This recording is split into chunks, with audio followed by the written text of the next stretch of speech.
Bom dia, muito bom dia, estamos ao vivo, mais um dia aqui nessa quinta-feira, como é bom estar com vocês, sejam todos bem-vindos, bom dia Carol, seja bem-vinda. Gente, que live ontem, não? Como o livro está nos ensinando a cada dia um passo, a cada dia uma informação. Bom dia, pastora Giane, bom dia, Éder. Shalom, muito bom dia. Vamos juntas nessa? O medo não vai nos parar. O medo não tem o poder de nos paralisar, gente. Talvez você chegou até aqui com algum medo, alguma insegurança, cansado, né? Esse mês de dezembro realmente dezembrou, aquela correria, aí você tá cansado, o desgaste emocional, as suas emoções, tá cansada de tudo, aí você tem medo de qualquer coisa, você não quer mais avançar, você quer terminar esse restinho do ano assim mesmo, mas Deus me trouxe aqui para falar que ainda tem tempo, nós precisamos virar a chavinha ainda esse ano, transformação de mentalidade. Bom dia, Roseli, shalom. Há um novo tempo, nós precisamos despertar. Essa live aqui não é sobre ausência de medo. Essa live é que mesmo com medo nós obedeçamos a palavra do Senhor. É debaixo da obediência que o propósito vai vir. Ontem nós falamos na página 70 a respeito do apóstolo Paulo, o quanto de perseguição. E Paulo não deixou ser abalado pelas perseguições. Ele sabia qual que era o real propósito da vida dele. Que eu e você venham abrir esse entendimento para amanhã de hoje, que nós venhamos avançar, que o medo não tenha o poder de nos paralisar, porque a gente tem muita coisa para fazer e a gente não tem muito tempo. E o Senhor, Ele confia, o Senhor, Ele nos escolheu, é Ele que nos capacita. Então, todas as manhãs nós estamos aqui, sendo alimentados na nossa área espiritual, para que os sentimentos, gente, as emoções não venham governar. Bom dia, minha irmã entrou. Bom dia, Marcelo. Bom dia, Meire. Muito bom dia. Vamos orar para a gente já dar continuidade. Nós já avançamos, gente. Página 71 hoje. Olha como nós avançamos. Então, vamos orar. Vamos consagrar essa manhã para a gente já começar aqui a avançar na nossa leitura. O medo não vai nos parar, em nome de Jesus.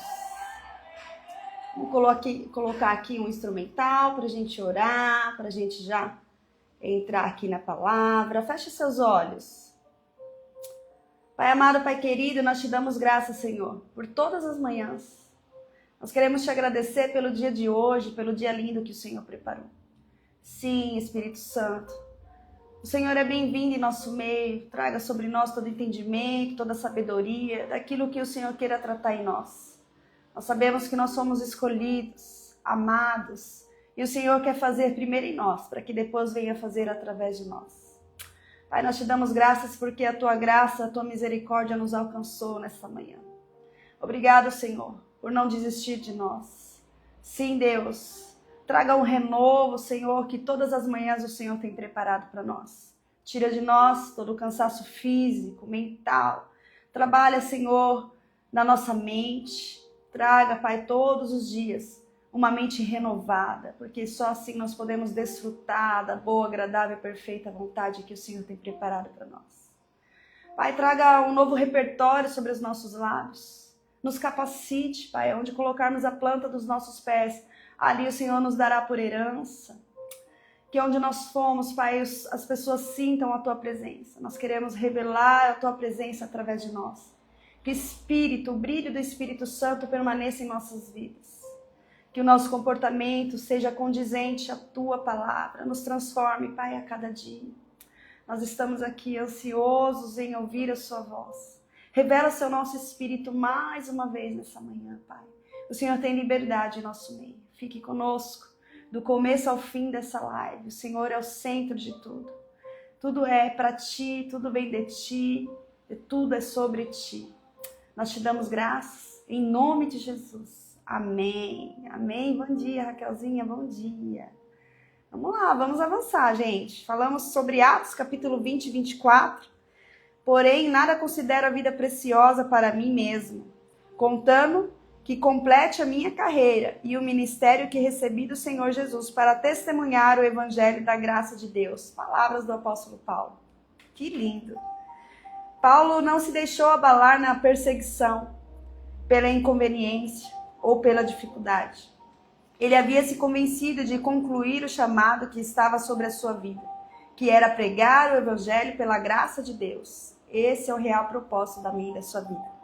Independente das perseguições, independente do desfrute, né, que nós teremos aqui nessa terra, porque isso é promessa de Deus, o propósito maior é cumprir o nosso chamado, é levar o ID, é levar o evangelho. Não importa as perseguições, não importa a dificuldade. O apóstolo Paulo, ele é uma referência para nós. Ele havia se convencido de concluir o chamado que estava sobre a sua vida, que era pregar o evangelho pela graça de Deus. Ele queria fazer isso com alegria, mas a alegria é diferente de empolgação. Fiquei alegre em fazer a conferência sobre a qual me perguntaram. E estava muito feliz pelas pessoas que ali compareceriam e pelo que iam aprender. Mas eu não estava emocionalmente empolgada. Que esse temor nunca saia da gente, né? Nós, lógico, devemos desfrutar da alegria que o Senhor nos dá. Mas que isso não vire uma empolgação, que não é nada sobre nós. Que a gente venha controlar as nossas emoções ali, porque é tudo sobre Ele. Nós somos canal de bênção onde o Senhor nos colocar para abrir as nossas bocas, para falar, para pregar o Evangelho, é tudo sobre Ele. Então que a gente venha sempre diminuir para que o Senhor cresça em nós. A empolgação emocional nos dá uma energia real, mas com o tempo nós temos de aprender a viver pela determinação de concluir o que Deus nos deu para fazer e confiar nele para nos abastecer da energia necessária para realizar a tarefa. Então, né, lógico que você vai sentir, você é humano, você tem alma, você vai ter o sentimento, que não pode você ser controlado por aquele sentimento. Né? No fundo, você tem que entender que tudo aquilo vai passar, aquela empolgação vai passar e fica o propósito, o chamado continua.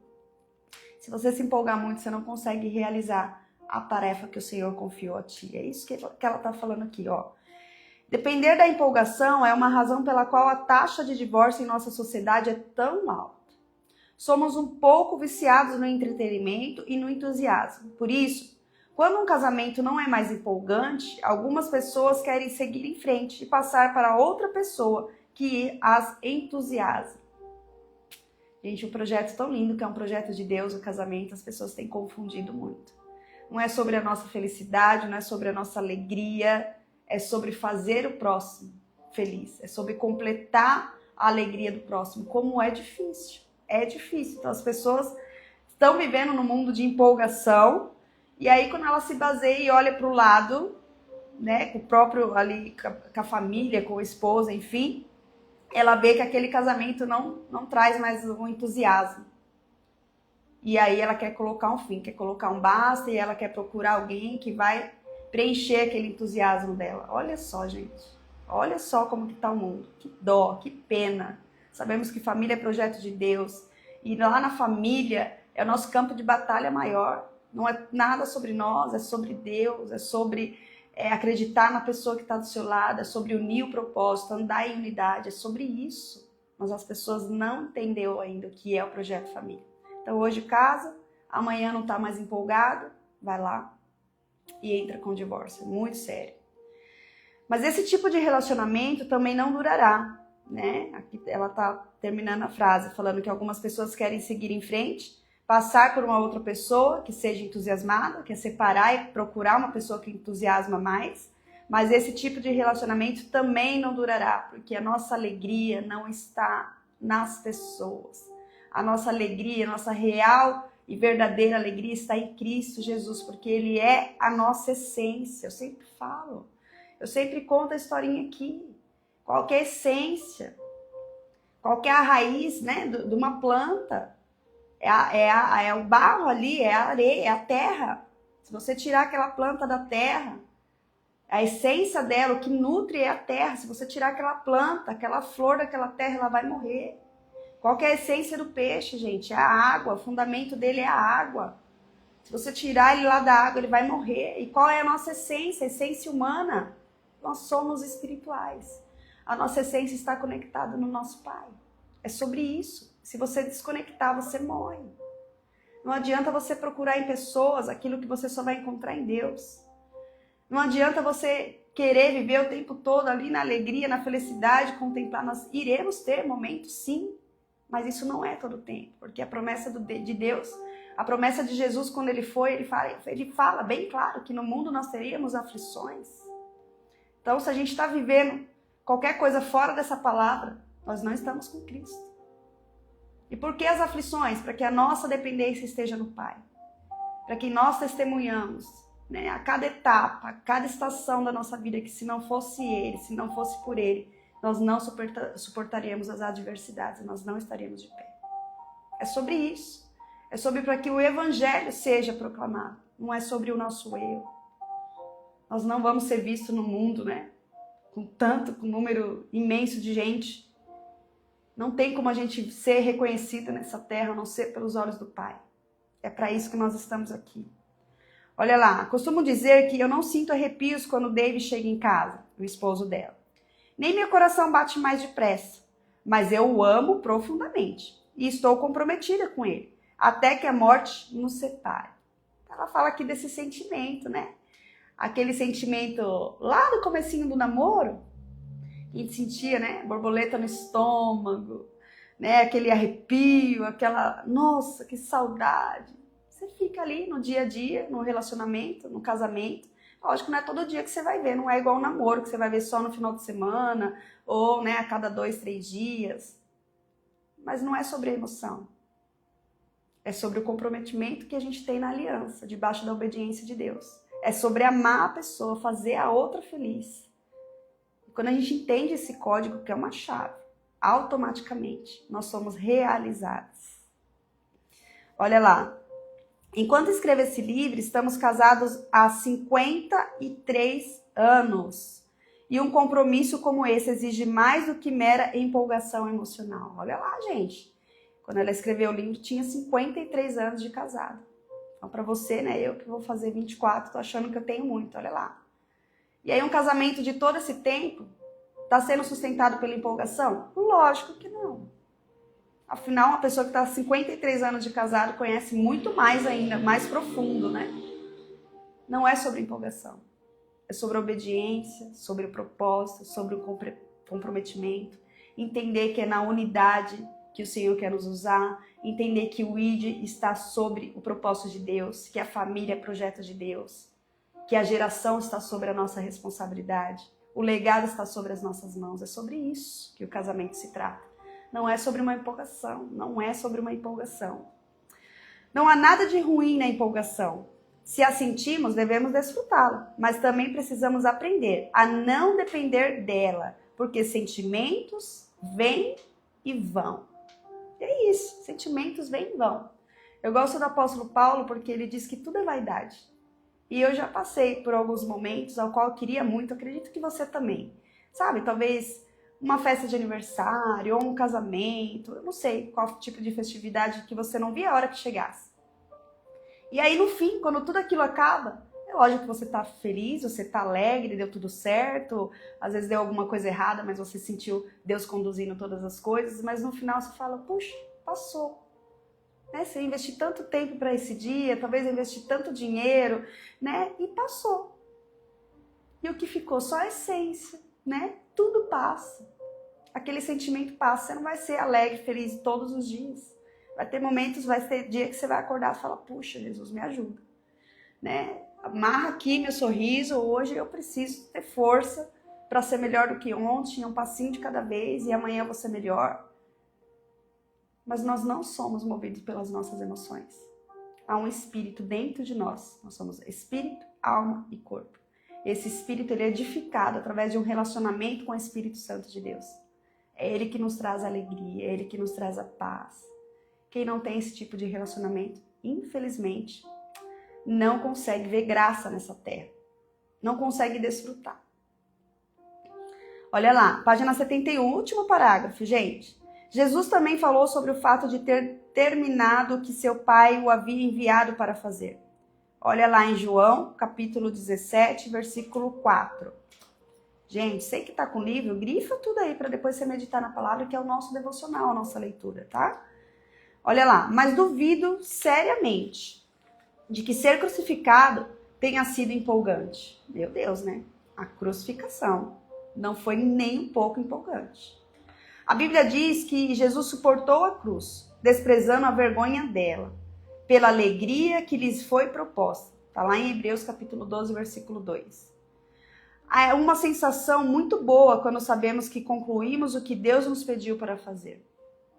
Quando os meus pais, que haviam abusado de mim e me abandonado, ficaram idosos demais para cuidar de si mesmo, o Senhor me pediu para eu cuidar deles.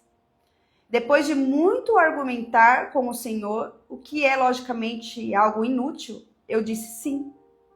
Na época, eu não imaginei que eles viveriam mais 13 anos.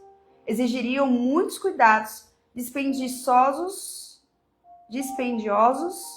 e consumiriam tempo. Aquilo que não foi empolgante nem divertido para mim. Mas eu fiz, porque eu sabia que era a coisa certa a fazer. Hoje me sinto tão alegre por saber que concluí a obra que Deus me deu para fazer. Gente, o testemunho dela é lindo. Porque ela abre o coração para nós e ela fala que, independente do sentimento, ela fala, olha só, que por ela ter sido abusada, na verdade foi abusada por pai, a mãe sabia, né? Quem tá aqui desde o começo do livro sabe do testemunho dela. Chegou no final do tempo, eles ficaram idosos e necessitavam de ajuda, de cuidados. E ela tentou ali, né? Ela fala que ela abre o coração, ela tentou argumentar com o Senhor, logicamente por tudo que ela tinha sofrido, pelos traumas, enfim, mas era algo inútil a ser, né, argumentado naquele momento. Só que ela também não imaginava que eles iriam viver ainda 13 anos. 13 anos. E ela passou ali gastando tempo, não era nem um pouco divertido, não tinha sentimento, né? Porque eles consumiam todo o tempo dela, cuidado de idosos, né? Mas mesmo assim, ela termina aqui falando que ela se sente alegre hoje por saber que ela cumpriu o propósito, que ela concluiu a obra, que ela fez o que tinha que ser feito, que ela fez o que Deus gostaria que ela tivesse sido feito. E assim as nossas vidas, né? Deixar realmente aquilo que nos machucou e refletir Jesus na vida do outro. Se você perdeu o entusiasmo ou a empolgação com alguma coisa, não desista apenas por essa razão. Olha lá a Raquelzinha falando. Não somos chamados para mudar os pais, e sim para honrá-los, independente de qualquer coisa. Exatamente. É bíblico, né, gente? É a palavra de Deus, honrar pai e mãe. Independente de quem eles foram, do que aconteceu lá na infância. Ela honrou, ela viveu o princípio até o fim. Quando você não quebra o princípio não te quebra. Então é isso, é sobre honra, sobre obediência. Independente do que eles foram, é perdoar, é trazer a consciência, ressignificar todas as dores. Saber que eles davam, né, os nossos pais muitas vezes exerciam ali certas circunstâncias que nem eles mesmos sabiam o que estavam fazendo, não tinha entendimento, não tinha esclarecimento da forma que nós temos hoje. Enfim, é ressignificar, perdoar e refletir Jesus. Assim como José, né? Eu sempre, quando eu me vejo nessa situação, né, nesse assunto que nós estamos falando aqui, imagine José ser vendido pelos irmãos. E quando ele teve a oportunidade de dar a volta por cima, né, a nossa carnalidade grita, nossa, meu irmão que tá vindo ali. Agora eles vão ficar sem comer, agora eles vão ficar sem comida. O que ele fez? Não, tá aqui. Eu vou sustentar vocês. Ressignificou todas as dores. Ele sabia que o propósito maior para que ele estava ali naquele reinado, porque ele estava como governador, ele sabia que esse era o propósito maior. E por isso que os irmãos fizeram tudo o que fizeram. Então a nossa reação é muito mais importante do que a nossa ação. A nossa reação. Os problemas vão vir, a perseguição vai vir. E como você vai reagir? A sua reação reflete Jesus? Ou sua reação reflete a carnalidade? Só vai refletir a carnalidade se você estiver alimentando sua carne, os seus sentimentos. A partir de quando você entender que você tem que ser nutrido todos os dias no espírito, o seu espiritual vai vencer. As suas atitudes vão ser espiritual. Mesmo que a sua carne está ali gritando, eu quero falar.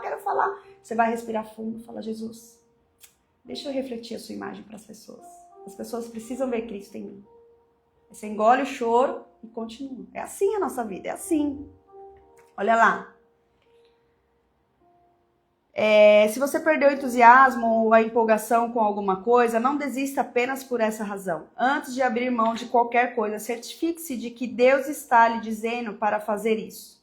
Embora possa lhe pedir para fazer algo difícil, o Senhor lhe dará graça para cumprir a tarefa. Nossa resposta a qualquer coisa que Ele nos pede para fazer deve ser sempre sim. Mesmo que você pedir para Deus para deixar de lado esse desafio, né? Talvez lá no seu trabalho, na sua família, não sei onde que é, você sabe. E aí você quer abrir mão e o Espírito Santo fala, não, você não vai abrir mão. Eu vou te dar suporte, eu vou te sustentar e as pessoas vão ver Cristo na sua vida. Às vezes é momento de você se calar, abrir os olhos espirituais, ter empatia, se colocar no lugar, sabe? Ter misericórdia. E logo isso vai passar. Então não faça nada que o Senhor não pediu. Seja obediente. Ela fala, nossa resposta a qualquer coisa que Ele nos pede para fazer deve ser sempre sim. Não haja pela emoção. Sei que às vezes você está lá, eu não aguento mais, eu não suporto mais. Sinta a voz, ouça a voz de Deus e obedeça. Em vez de tomar decisões com base nas sensações ou não de medo, tome-se armando-se de coragem.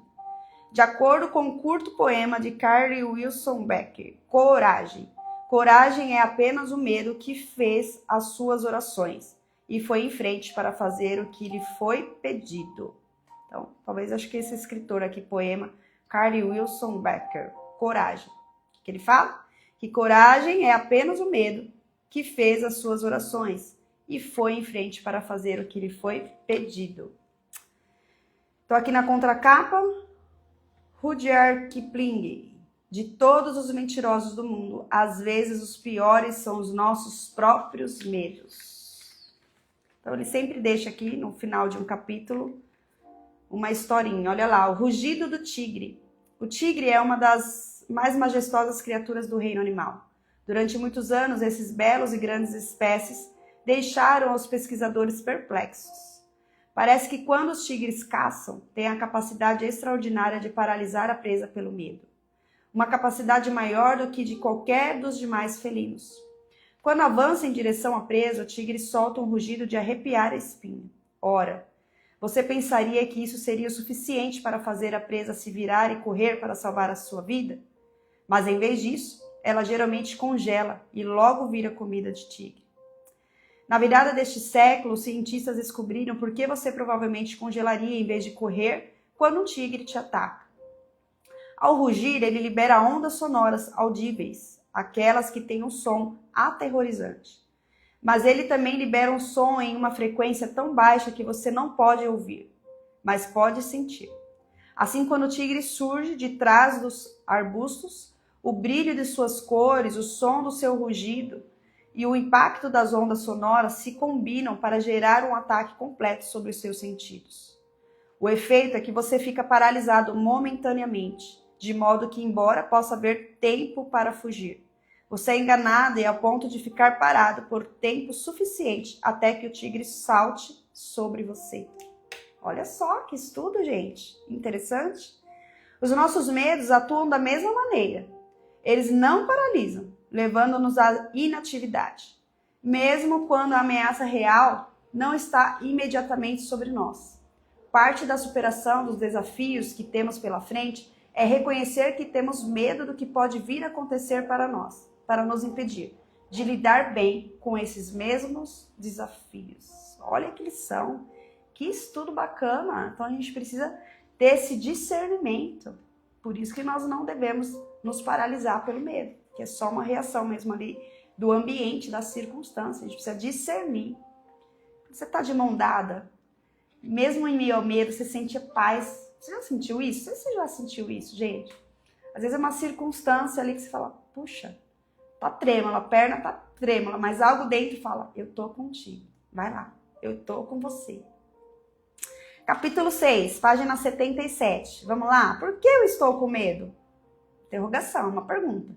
Por que eu estou com medo? 1 Pedro, capítulo 5, versículo 8. Sede sóbrios e vigilantes. O diabo, vosso adversário, anda em derredor, como um leão que ruge, procurando alguém para devorar.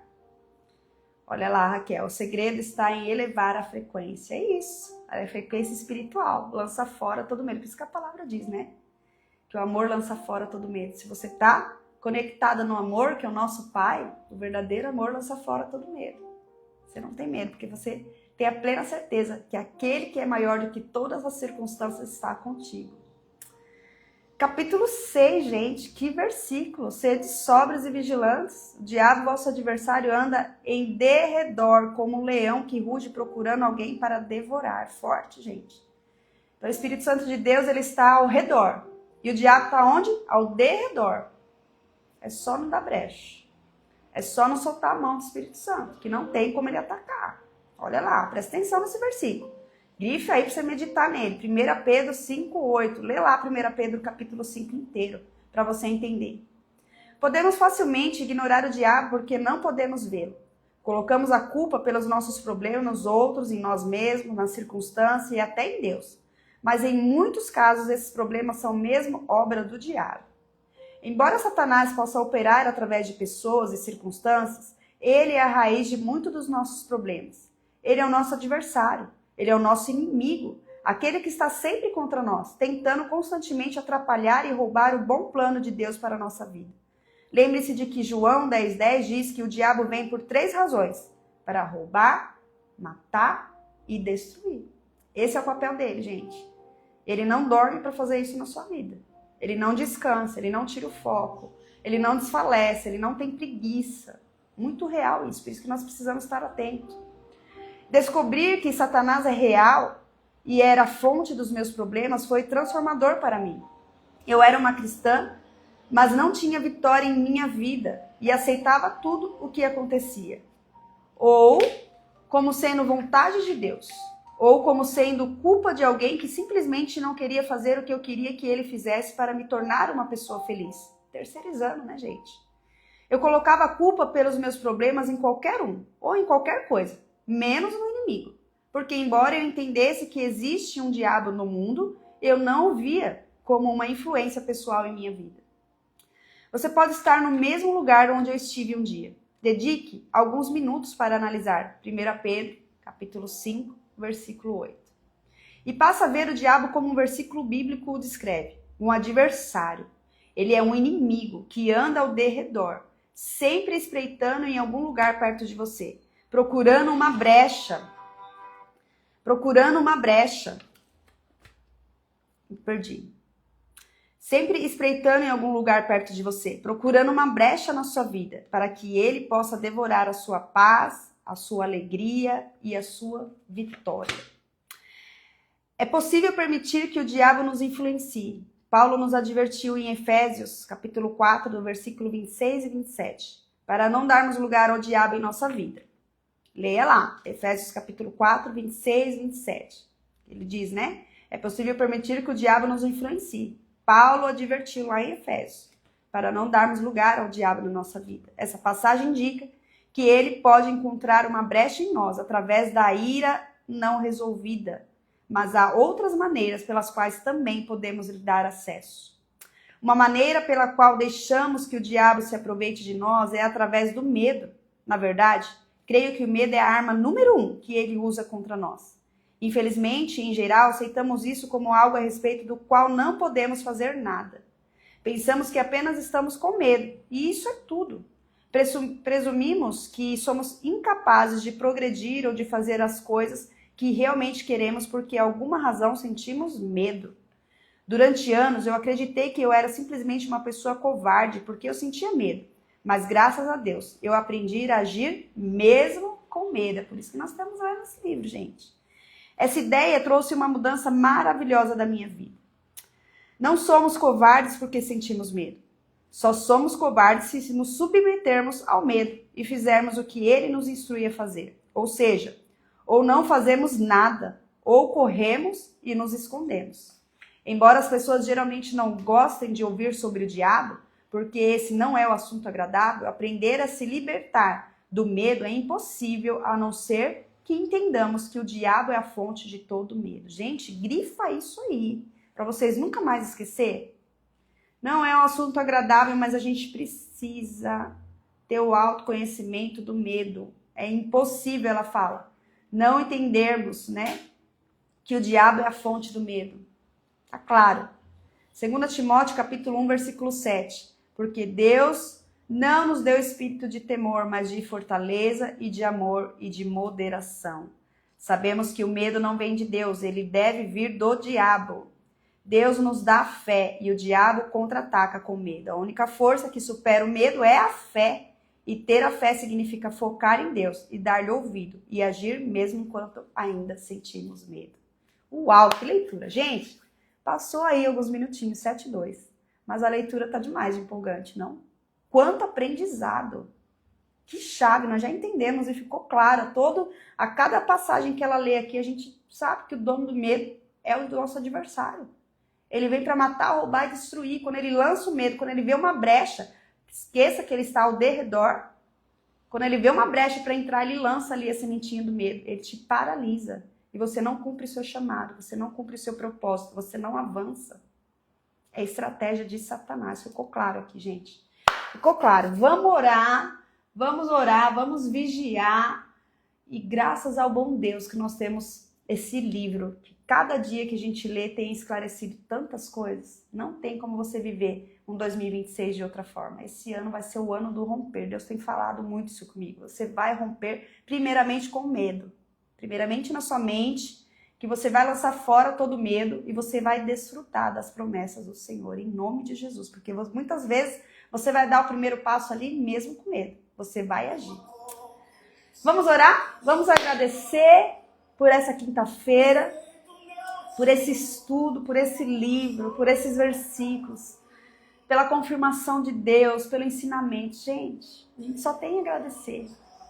Como o Senhor tem sido fiel, como o Senhor tem nos ensinado, nos ajustado, nos moldado para o novo tempo. Feche seus olhos. Pai amado, Pai querido, nós te damos graças, Senhor, por essa revelação ao nosso espírito. Ah, Pai, como ficou claro que o verdadeiro amor lança fora todo medo. E quando nós estamos desconectados do Pai, o medo ele tem o poder de nos paralisar. Em nome de Jesus, Pai, nós determinamos agora sobre a nossa vida. O medo não vai encontrar espaço. Vai de encontro, Pai, às pessoas que estão aqui assistindo essa live, aquelas que irão assistir depois. O Senhor sabe aquilo que nos limita. O Senhor sabe qual é a área que elas têm medo de avançar.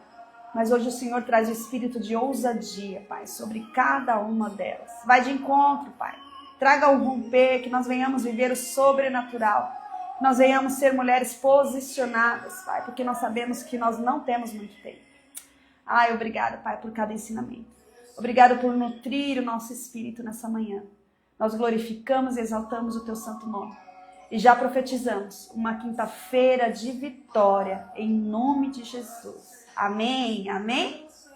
Fica aí na dispensação do Espírito Santo. Se você ainda tem alguns minutinhos, vai para o secreto. Deixa o Espírito Santo revelar ainda mais qual é o seu medo, que ele já pediu diversas vezes para você romper e você tem limitado. Gente, não se limite. Não se limite. É tudo por um propósito. O Senhor, ele te chamou, ele tem sido claro aos passos e você ainda tem limitado a grandeza que ele tem para fazer na sua vida. Amém? Fica com essa palavra. Continue aí na presença do Pai. Fique com Deus. Se você sentiu de compartilhar essa live com alguém, sabe? Alguém que não avança, alguém que está anos na mesma posição, compartilhe essa live. Em nome de Jesus, seja uma ferramenta de Deus aqui nessa terra. Deixa Deus te usar. Amanhã nós estamos aqui às 6h30. Eu te espero. Fiquem com Deus. Shalom. Shalom.